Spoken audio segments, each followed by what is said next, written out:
Buenos días, mi nombre es Lina, bienvenidos a LBD Radio. El día de hoy comenzaremos contándoles un caso que ha sido muy controversial y les presentaremos a nuestras invitadas. El día de hoy tenemos a nuestra invitada Valentina. Por favor, Valentina, sigue.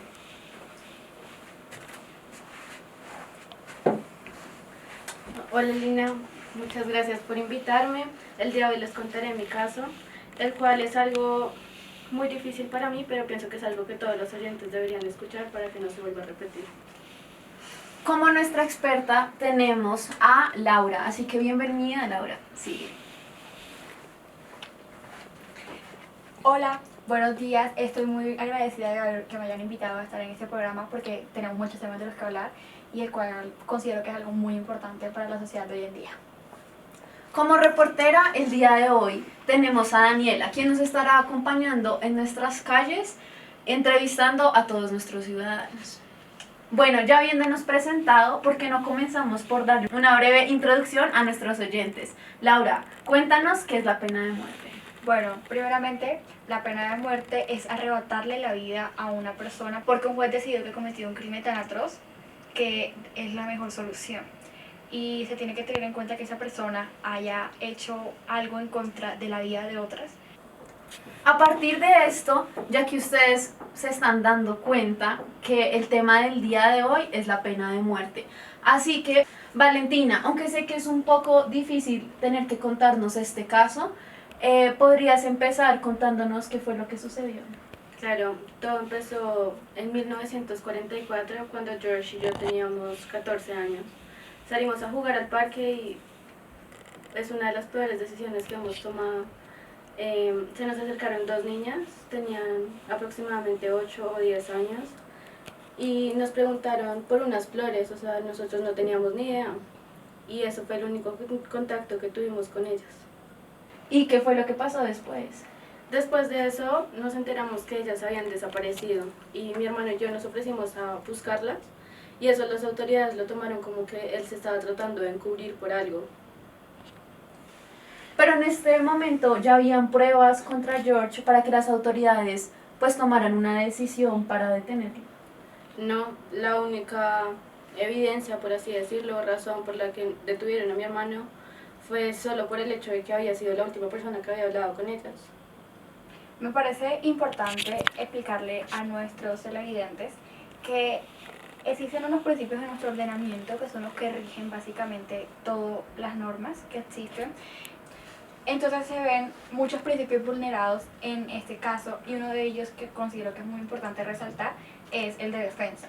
Este se da porque George nunca recibió la oportunidad de poder defenderse contra las acusaciones que se le hacían.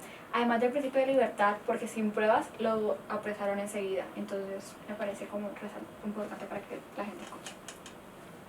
Daniela, quisiéramos saber más a fondo este principio en qué consiste y además las personas que opinan acerca de este tema.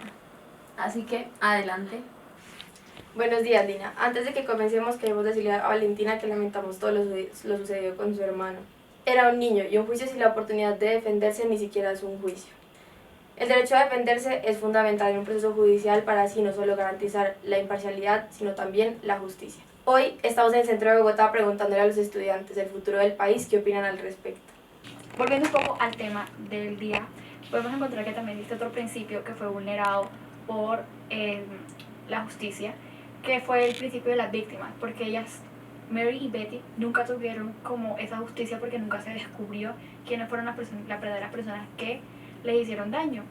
Claramente, Laura, además tenemos que a George se le vio vulnerado su derecho al debido proceso porque su interrogatorio fue completamente ilegal, además no le llamaron a un acudiente ni le dieron el derecho a su propia defensa. Hoy nos encontramos en el centro con el estudiante Juan Felipe. ¿Cómo estás? Muy bien, ¿y tú?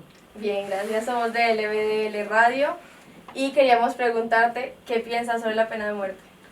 Ok, opino que la pena de muerte depende del contexto en el cual se plantee.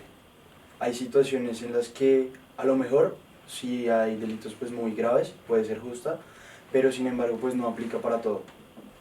Vale, muchísimas gracias, Juan Felipe.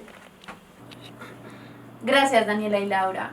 Y acá seguimos con el set con Valentina, así que síguenos contando. Al momento de su interrogatorio, debido a que solo era un niño enfrentando acusaciones tan graves, sin un adulto responsable, sin un abogado, él fue manipulado para aceptar que había cometido un delito el cual no lo había hecho. Él fue privado de su libertad hasta el juicio, el cual fue lleno de injusticias. El jurado estaba conformado por 10 hombres blancos, en los cuales se les presentó el caso sin darles evidencias o testigos. Asimismo, después de que presentaron el caso, solo les tomó 10 minutos para decir que George era culpable. La vida de mi hermano terminó el 16 de junio de 1944 en la silla eléctrica. Es lamentable encontrar historias como estas, las cuales tienen una completa violación a los derechos, como en este caso en específico George. Y es lamentable saber que hay muchas personas que están pasando por esta misma situación, las cuales se encuentran en la cárcel sin haber tenido que cometer un delito. Así es, Lina. Además, el principio que mencionas está relacionado estrechamente con otro principio, que es el principio de igualdad, el cual se basa en que sin importar razones de género, raza o creencia, una persona debe ser juzgada de la misma manera que los demás. Y en el caso de George, su juicio estuvo enmarcado por la discriminación y esto impidió que él tuviera un juicio como lo habrían tenido las demás personas. Esto que menciona Daniela es bastante relevante y está marcado en este caso cuando se ve la manipulación de un niño de 14 años para decir que él se había sido el culpable. Es cierto, Lina. Se ha vulnerado también el principio de imparcialidad, porque las personas que lo juzgaron tenían pensamientos racistas, ya que solamente se deliberaron por 10 minutos para encontrarlo culpable sin ninguna prueba. Además de todo lo que ustedes han comentado, me parece importante recalcar eso, el hecho de que en el juicio no se mostró ninguna evidencia, ningún testigo, nada que, o sea, más que nosotros hablamos con ellas, que mostrara que George fuera culpable. Daniela, quisiéramos saber más a fondo en qué consiste este principio y además qué opinan las personas de este tema. Adelante. Primeramente, cabe resaltar que el principio de responsabilidad por el hecho establece que para juzgar a una persona se debe basar únicamente en características del comportamiento que encajen en un tipo de delito ya previsto por la ley. Y en el caso concreto de George, nunca se estableció que él hubiera cometido un comportamiento que encajara con el homicidio de estas dos niñas. Me encuentro aquí con Nicolás Fajardo. Hola Nicolás, ¿cómo estás? Bien, ¿tú qué tal?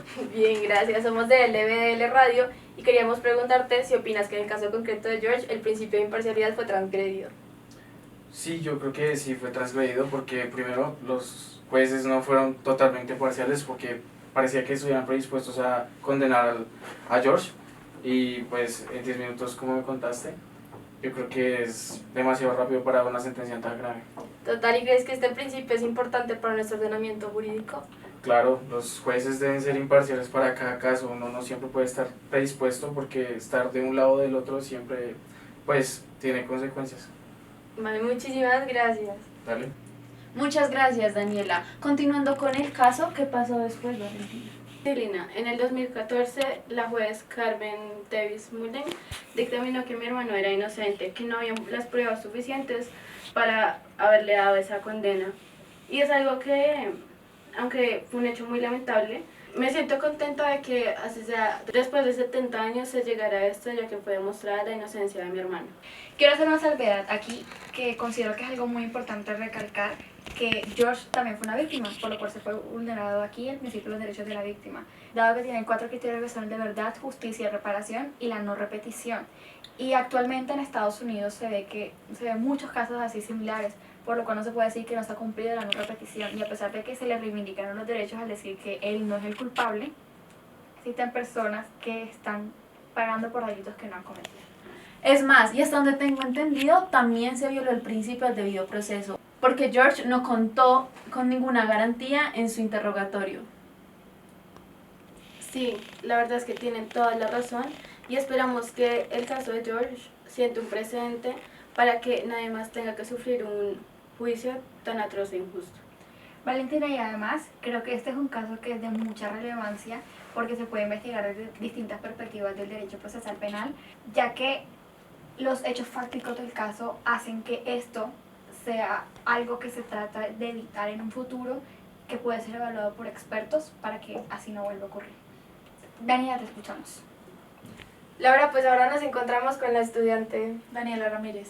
Daniela, ¿cómo estás? Bien, gracias. Bueno, somos de LBDL Radio y queríamos preguntarte especialmente si consideras que en el caso concreto de George la pena fue proporcional al delito que supuestamente cometió. Yo no creo que sea proporcional al delito que cometió porque, pues a pesar de que el delito es el asesinato, yo opino que la pena de muerte solo debería aplicarse en casos en los que las personas no puedan, ¿cómo decirlo? Como que no puedan reintegrarse a la sociedad. Y, o sea, no se probó que estaba mal psicológicamente ni nada, entonces yo creo que no fue proporcional. Gracias, Daniela. Entonces, como vemos en este caso, consideramos que fue violado el principio de la proporcionalidad abstracta. Gracias por invitarme. Fue un placer estar aquí. Con esto culminamos nuestro segmento del día de hoy de Radio LBD. Nos vemos en una próxima transmisión. No se olviden de seguirnos en Twitter, Instagram, Facebook y nos vemos en la próxima transmisión.